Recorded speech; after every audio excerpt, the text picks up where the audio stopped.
Well, let's take a look at Tim Walz, who he is and what he stands for.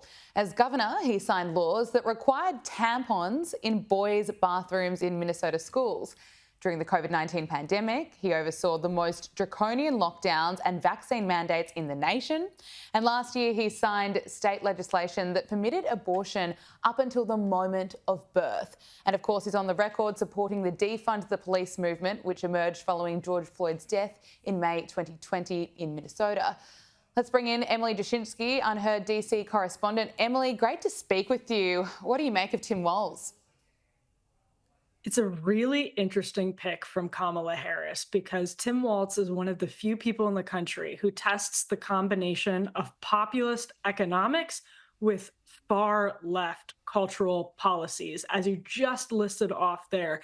Everything from tampons in bathrooms for kids grades 4 until they're 12 years old. So middle school, elementary school, very young children. Those are going in the boys' bathrooms because of the bill Tim Walz signed, to being very pro-immigration. A lot of people would just flat out call it pro-open borders.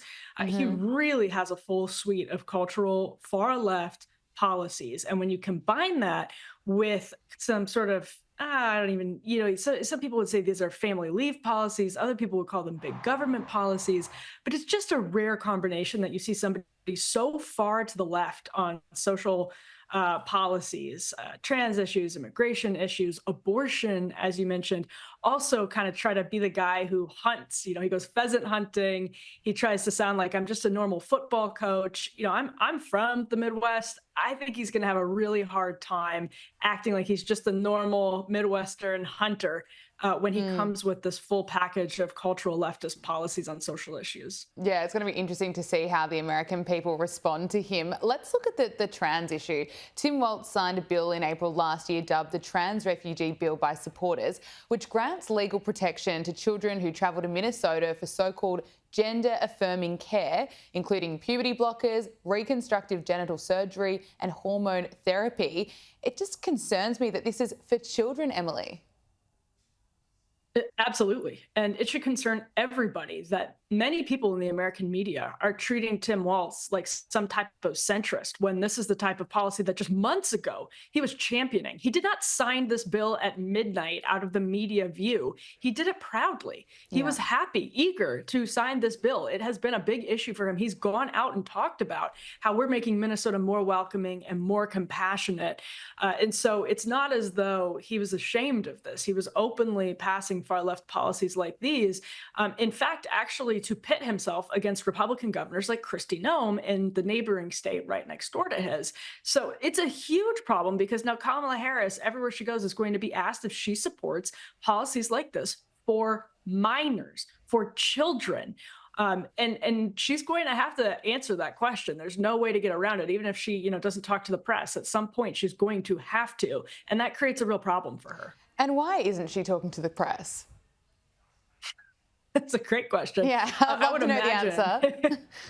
I mean, wouldn't we all? I would imagine her strategists say right now, the media is giving us great coverage without us even talking to them, which is a huge statement on how pathetic American media is right now. But they're saying, why would we risk popping this bubble, this honeymoon bubble, by putting her in front of journalists? Totally. They're going to give us great coverage right now, no matter if we talk to them or not. So just from a purely cynical, strategic perspective, it doesn't surprise me at all that they're not putting her in front of reporters. It's a shame, though, because she has a whole lot of questions to answer for. Absolutely. And how democratic is that? Let's just go with a campaign strategy where she can be hidden and front up to events where there are pop stars and fired up crowds. But no, she doesn't have to actually answer any questions. But let's go back to Tim Walz. Do Americans remember him for the Minneapolis riots in 2020, where he waited 3 days before calling in the National Guard to stop the riots that caused massive damage and disruption? Well, Americans absolutely remember the riots themselves. I mean, those images are iconic. Nobody has forgotten them. There are a lot of pockets in the country where people feel like they're still in, Minneapolis in 2020 because crime, violent crime in particular, has not come down. It has in certain parts of the country, but in other parts it absolutely has not.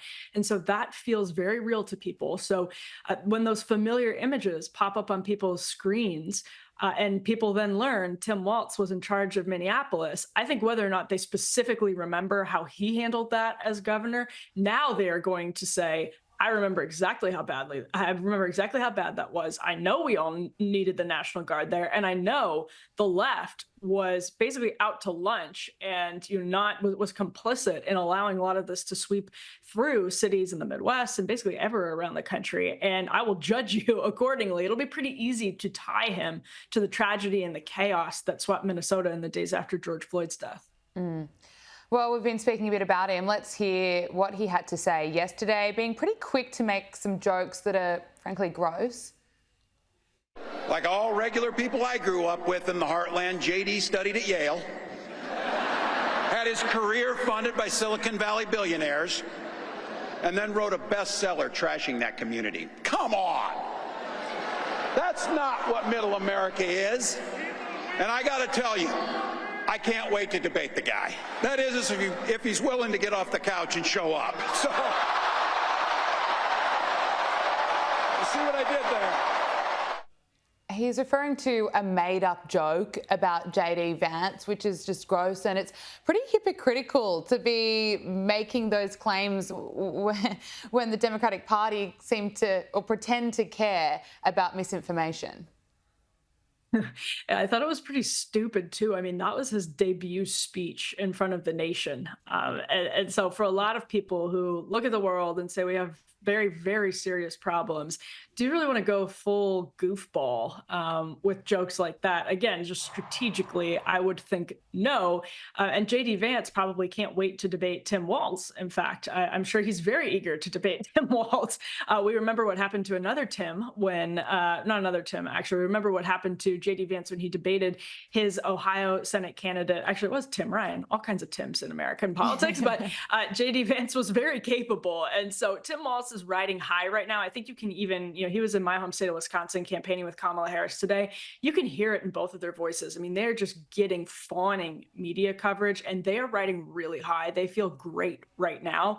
But I think they're going to be in for a rude awakening because this can't last forever. There's no way it can. And so some of this right now is just springing from this totally outsized sense of confidence they have in their campaign. Byron York of the Washington Examiner made a great point today in his column. He said, listen, Kamala Harris has gotten some of the best media coverage you could ask for. People are very excited just that Joe Biden stepped down. And the race, even after all of that, is still basically tied. That should be the wake-up call that Democrats need right now. Yep, that's true. There's still time to go. What do you make of the decision Kamala Harris has made? Why didn't she go with the favourite Pennsylvania governor, Josh Shapiro?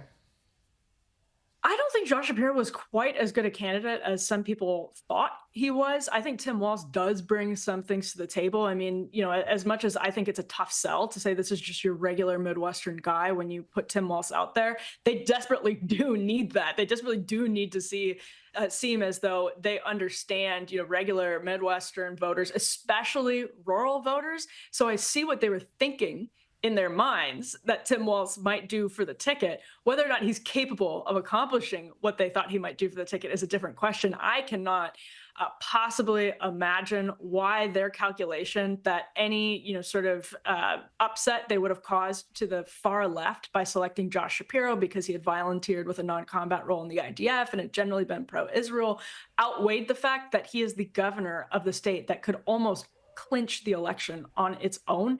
It doesn't make a ton of sense to me, even with the fact that I think as much as I don't like Tim Walz, he brings some things to the table. That is such a huge thing to bring to the table. I can't imagine why they suddenly decided it wasn't worth it to go with Shapiro. Doesn't make a ton of sense to me. Let's look at Joe Biden, who's apparently running the country until January. He's finally given his first TV interview since exiting the race. He spoke with CBS about the election campaign. This is what he had to say. If Trump wins, no, I'm not confident at all. I mean, if Trump loses, I'm not confident at all.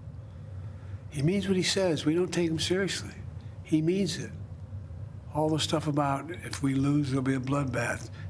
Have be a stolen election. Look what they're trying to do now in the local election districts where people count the votes. They're putting people in place in states that they're going to count the votes, right? You can't love your country only when you win. Still making errors, still Joe Biden. It's hard to watch. I can't get over the fact that we're not talking about every single day how this man is still the president of the United States, and stepped down from the ticket, gave it to Kamala Harris, and did not concede that by doing so, in a sense, he was also conceding he should not any longer be president of the United States. A horrible debate performance that made everybody realize finally that there was a media cover-up, that there was a cover-up by prominent Democrats in the country. And so when you watch interviews like this one he did with Robert Costa of CBS, it just, again, it never fails to shock me that we aren't constantly talking about how to get this man out of office. I'm conservative. I don't care if he's replaced with Kamala Harris at this point. The man can barely stay awake through an interview. So again, just totally shocking, and really, really sad. Like you said, it's hard to watch. It's sad to watch as an American. It's so concerning. We've got the next 6 months where he's supposed to be president. It's not a short amount of time. No, and it's a constitutional crisis every single day until he steps down, because we know that he isn't capable. We know that's actually why the 25th Amendment exists, to handle situations just like this one. So yeah, it's obviously something that should be weighing on the minds of many, many Americans. It is, but the media, again, has totally moved on from it and is not even having that conversation anymore, despite the fact that he's coming in front of their cameras and talking like the way he just talked to Bob Costa. It sounds like he can't stay awake for a basic interview. Yeah, it's so painful to watch. Emily Jashinsky, Unheard DC correspondent, thank you so much for joining us on Power Hour. Thank you.